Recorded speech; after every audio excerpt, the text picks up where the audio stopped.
উভয় পক্ষে যদি সহনশীল পর্যায়ে থাকে তাহলে ইনশাল্লাহ হবিগঞ্জের কোনো ধরনের দুর্ঘটনা ঘটার সম্ভাবনা নাই। কালকে থেকে দুর্ঘটনাটা আপনারা তো সকলেই শুনছেন, এটা তো মানুষ হিসাবে এটা আমরা হয় নাই। হবিগঞ্জে বিএনপি ও এনসিপির পাল্টাপাল্টি কর্মসূচিকে কেন্দ্র করে সম্ভাব্য সংঘর্ষ এড়াতে পৌর এলাকায় অনির্দিষ্টকালের জন্য 144 ধারা জারি করেছে জেলা প্রশাসন। বুধবার জেলা ম্যাজিস্ট্রেট ডক্টর GM সরফরাজ এ আদেশ জারি করেন। পরিস্থিতি স্বাভাবিক রাখতে বিজিবি মোতায়েন করা হয়েছে। শ্রীকান্ত গোপের তথ্যচিত্রের রিপোর্ট। মঙ্গলবার এনসিপির পদযাত্রা কর্মসূচিতে হামলা, গাড়ি ভাঙচুর ও কেন্দ্রীয় নেতা সহ দলের নেতাকর্মীদের আহত করার ঘটনায় উত্তপ্ত হবিগঞ্জ। হামলার জন্য ছাত্রদলকে দায়ী করে এনসিপি। বুধবার হবিগঞ্জ পৌরসভা এলাকায় একই সময় ও একই স্থানে কর্মসূচি ঘোষণা করে এনসিপি এবং বিএনপি ও এর অঙ্গ সংগঠন।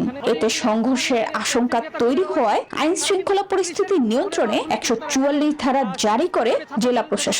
উভয় পক্ষে যদি সহনশীল পর্যায়ে থাকে তাহলে ইনশাল্লাহ হবিগঞ্জের কোনো ধরনের দুর্ঘটনা ঘটার সম্ভাবনা নাই।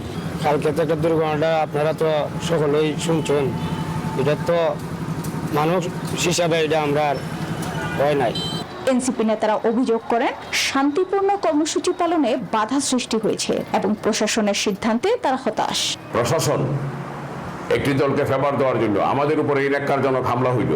আমরা এটা শান্তিপূর্ণ একটা প্রতিবাদও যদি আমরা করতে না পারি, তাদেরকে ফেভার দেওয়ার জন্য আমরা যাতে প্রতিবাদ করতে না পারি, তারা 144 ধারা জারি করছে। আমরা প্রশাসনের এই 144 ধারা জারির তীব্র নিন্দা এবং প্রতিবাদ জানাই।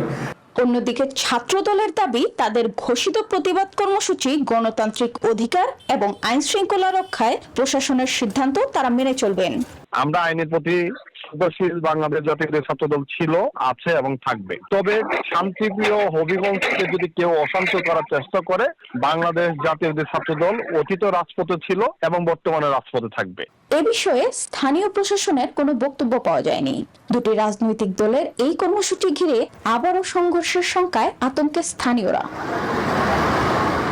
Desk report, news 24।